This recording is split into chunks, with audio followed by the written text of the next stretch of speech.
Allô la famille, Hello, ici Yeah. Kamia Mbaya c'est Justin Baya. et bienvenue à Foi vers l'Action, FVA. FVA. Yes. C'est quand la dernière fois qu'on a juste eu une conversation comme ça? Des années? Avant même d'avoir notre premier enfant. Ouais, ça fait longtemps. On avait quoi? On n'avait pas d'enfant. On n'avait pas d'enfant. On venait de se marier. On n'avait pas de studio. On n'avait pas un studio, là. Maintenant, on en a 4, mais on n'en avait même pas un. That's crazy. Incroyable. Moins d'expérience, Mm. moins de vécu. Et puis, je pense que beaucoup de choses ont changé depuis. Mhm. Et les gens attendent la 3e partie de nos témoignages. Ça sent bien, ça sent bien. Ça sent bien. On vous a pas oublié. On ne va pas oublier, ça sent bien. On voit les commentaires et à chaque fois, on est comme, ouais, c'est où? Mais en réalité, je pense que Dieu nous a mis à cœur de mettre une pause un peu sur certaines choses pour bâtir qu'est-ce qu'on a aujourd'hui. Et puis, on s'en vient dans une saison où est-ce que on va commencer à partager plus de choses. Fait que ça s'en vient. Ouais. Pour ceux qui ne connaissent pas, le nom a changé, Foi vers l'action. Mhm. Je pense que notre mission maintenant, on va encourager les gens à passer de la foi à l'action. On est parti de 0 studio à 4 studios en moins de 2 ans. De 0 à plus de 6 chiffres d'affaires. Tellement de choses se sont passées. 0 à 2 enfants. Les entreprises, on en a bâti. Les projets, on en a bâti. Ouais. Donc, on veut aider les gens comme nous à passer de la foi à l'action. Et, en tout cas, je sais pas si on peut en parler, mais il y a quelque chose qui s'en vient là. Qu'est-ce qui s'en vient? On dirait que j'ai un blanc de mémoire. Il y a tellement de choses qu'on prépare. Ouais. On a notre toute première conférence. Oh, so true. Yeah, Au seuil de l'abondance. l'abondance. Ouais. Ouh. Je sais pas si les gens sont prêts, mais nous on est prêts là. On est prêt. Vraiment, cette conférence-là, juste pour comme expliquer aux gens, parce que c'est une conférence qu'on a fait plus en privé, comme au début. On a fait pas beaucoup de personnes, il pouvait y avoir comme une dizaine de personnes, une vingtaine de personnes. Mais une chose qui est certaine, on sortait de cette pièce-là, on était inspirés, mais l'atmosphère dans la pièce là, après qu'on présentait notre témoignage complet sur comment justement on est parti de un studio à 4. Ça l'encourageait les gens, ça transformait des vies. Il y a des gens qui ont commencé leur entreprise après avoir entendu cette conférence. Il y a des personnes qui ont commencé à se lancer et se mettre comme de l'avant publiquement. Parce qu'il y a une chose dans l'entrepreneuriat, dans la foi, c'est qu'on peut avoir des idées, mais on n'a pas comme le courage d'aller de l'avant. Ou bien le doute est comme trop grand. Je pense que c'est vraiment le plus grand combat, c'est de combattre le doute qu'on a pour mettre comme à l'avant nos projets, comme juste prendre le premier pas et tout. Puis cette conférence-là a permis à plusieurs personnes de prendre le premier pas. Malgré leur peur, malgré leur doute, ils ont pris leur premier pas. Et c'est pour ça que foi vers l'action, ça va être vraiment important. Moi, ce qui m'a étonné, c'est qu'il y avait des gens de tout âge. Je sais pas si ça te Ouais, rappelle. ouais. Jeunes, plus vieux. Mariés, pas mariés. Mariés, pas mariés. Ils avaient Ouais. tous le même commentaire. Mhm. Ils sont sortis de là avec, ok, on va le faire quand même. Ouais. On n'a pas grand chose. Comme nous, on a commencé avec notre sofa, la télé à la maison. Mhm. On a commencé. Et c'était ce commentaire-là. On va le commencer. Même si on n'a rien, on va le commencer. Moi, ça m'a beaucoup touché. Et aussi, il y avait une dame qui avait un certain âge, qui, elle, avait déjà fait un projet. Et ça n'avait pas bien fonctionné. Et ça l'a encouragé à recommencer. Donc, cette partie-là aussi, je pense que tout le monde est concerné. Tout le monde est concerné. Et si c'est pour démarrer ou redémarrer un projet, moi, je pense que c'est la place à être dans cette conférence-là. Au seuil de J'ai la hâte d'entendre les témoignages qui vont sortir de là. Je suis déjà prêt pour ça. Donc, au seuil de l'abondance, notre toute première conférence pour lancer FVA officiellement, qui va être le 7 novembre, vendredi 7 novembre, qui se donne, actually, 1 an après qu'on a officiellement inauguré les 3 studios. La journée d'inauguration? Ben, on l'a fait le 8. On l'a fait le 8 novembre 2024. Puis là, ça va être la même semaine. Puis on est juste rendu à une autre étape. On est rendu à une autre étape. Ça c'est vraiment significatif pour nous. Incroyable. Est-ce qu'on peut expliquer c'est quoi la série de Fois vers l'action parce qu'on n'a jamais fait ça dans ce contexte-là. C'est On vrai. s'est juste assis devant une caméra, on a parlé un peu de notre témoignage. En 2 parties sur Ouais, 3. on a fait des reportages de concerts, on a fait comme du contenu un peu plus artistique, mais ça va être la première fois qu'on a des discussions comme sérieuses. Ok, est-ce qu'on peut expliquer un peu c'est quoi la VA, Fois vers Ouais. l'action, cette série qu'on s'apprête à faire? Mais la série va être sur YouTube exclusivement. On va mettre des petites capsules sur les réseaux.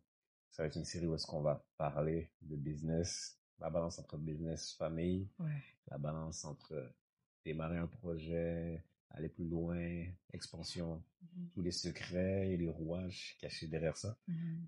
Mais on va aussi rencontrer d'autres personnes qui seront des couples, qui ont le même parcours, ou qui ont des entreprises depuis longtemps, ou qui Ouais. viennent de commencer. Et on va s'asseoir, manger Mhm. la nourriture de différents fournisseurs. On va manger, on va parler ici, dans les studios. Mhm. On va partager les clés. Ouais, ouais. Puis ça va être nos date night entrepreneuriales. C'est comme on fait d'habitude, c'est juste que là, on va laisser les On vous gens, invite, on ouais. vous invite Mhm. à participer à notre date night et nos rencontres aussi avec d'autres entrepreneurs. Parce que c'est là, justement, que vous allez pouvoir apprendre les secrets, les rouages, les clés cachées derrière des entreprises qui sont en expansion. On va prendre des entreprises locales, mais aussi si on a des invités, on va les apporter ici, on va avoir des bonnes discussions. J'ai déjà des noms en tête, je ne veux pas nommer de nom, mais ça va être chaud, ça va être chaud. Ouais.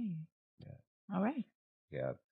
Donnons un aperçu. Moi, je pense, là, c'était pas planifié, Mhm. mais donnons un aperçu de, peut-être parce qu'il y en a qui écoutent, qui connaissent pas c'est quoi les studios MP. On dit les studios MP, mais c'est quoi?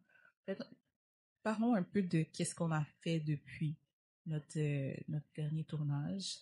On est les propriétaires de studios, on est passé de 1 à 4 studios en très peu de temps. Est-ce qu'on peut expliquer un peu c'est quoi?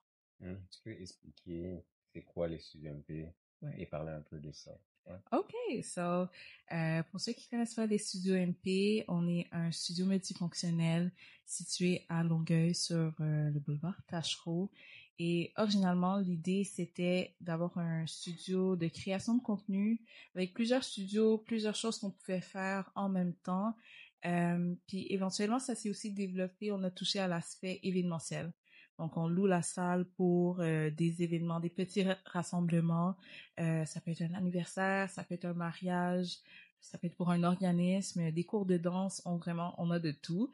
Et c'est ça, les studios MP, c'est situé sur 3 étages sur Tachereau. Donc, on a 3 studios différents. Et récemment, on a ouvert un studio qui est beaucoup plus familial.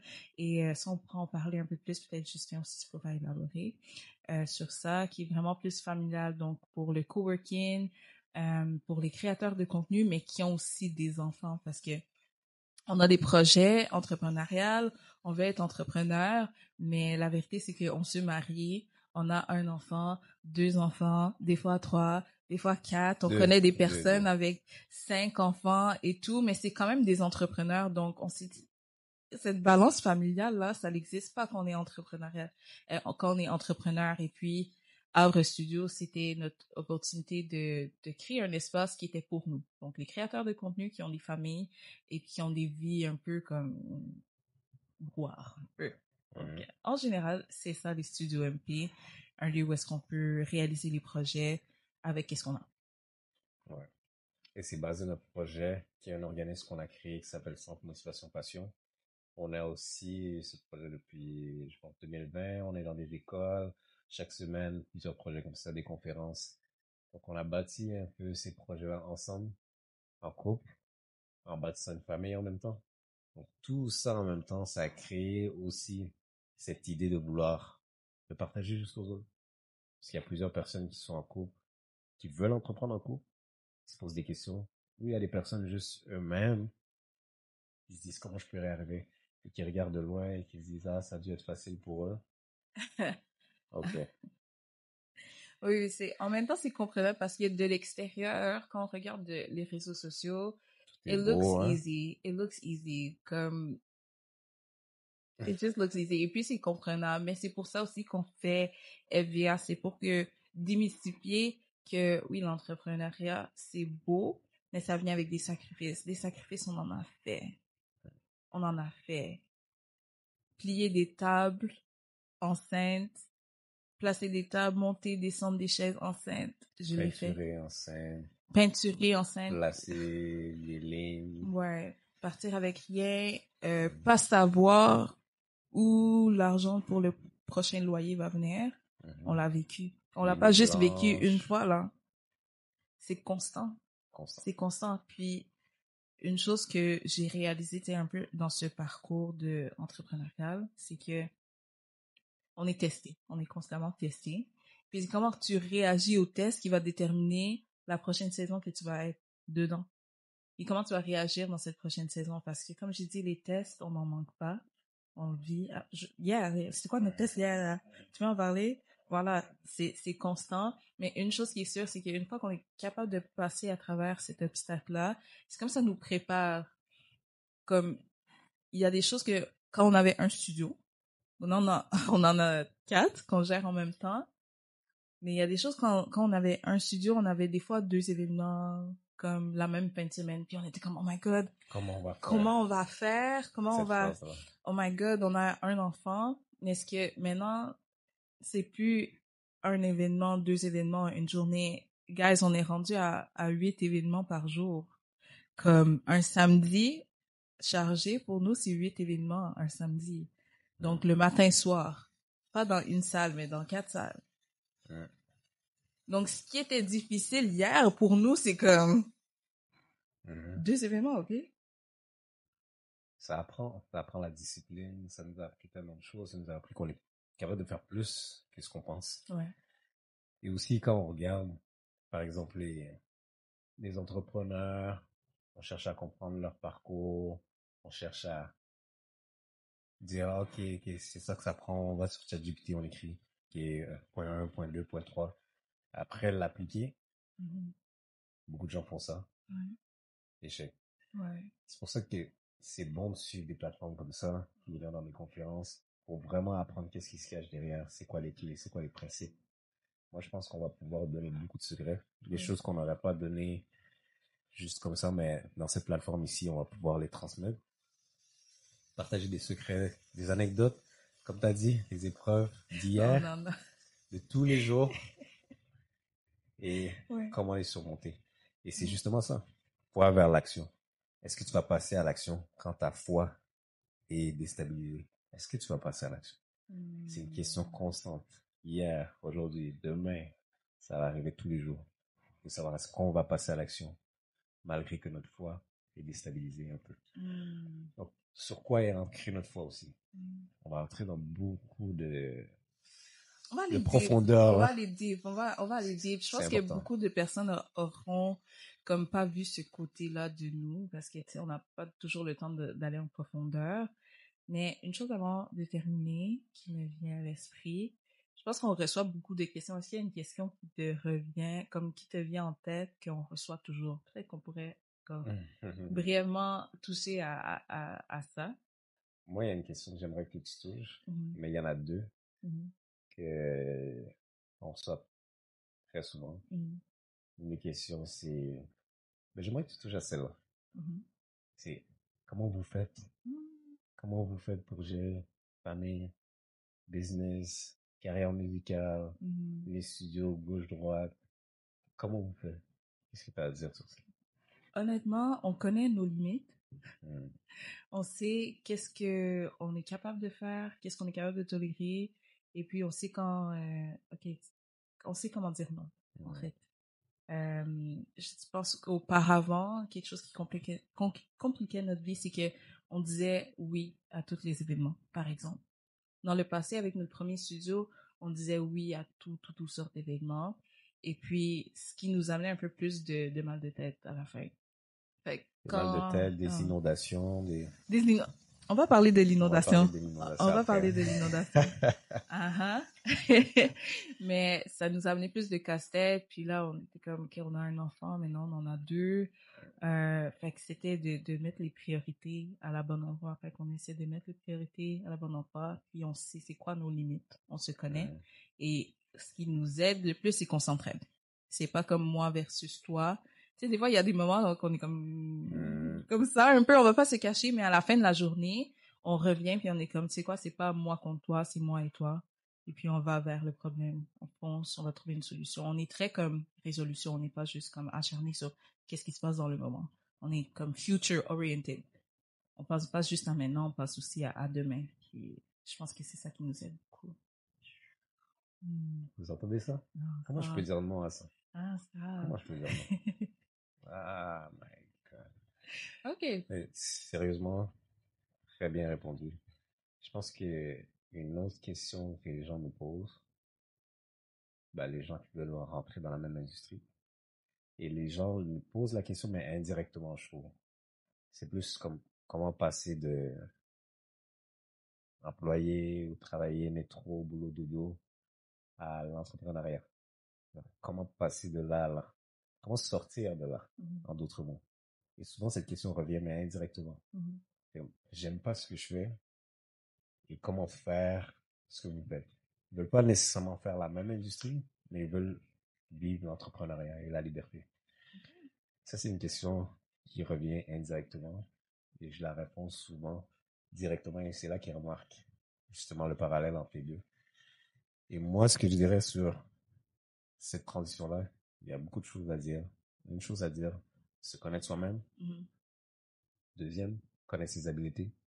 Troisième, connaître la saison. Ouais. Donc, moi, quelle saison tu es? Il y a une saison où tu dois rester, il y a une saison où tu dois quitter. Faut savoir quand quitter.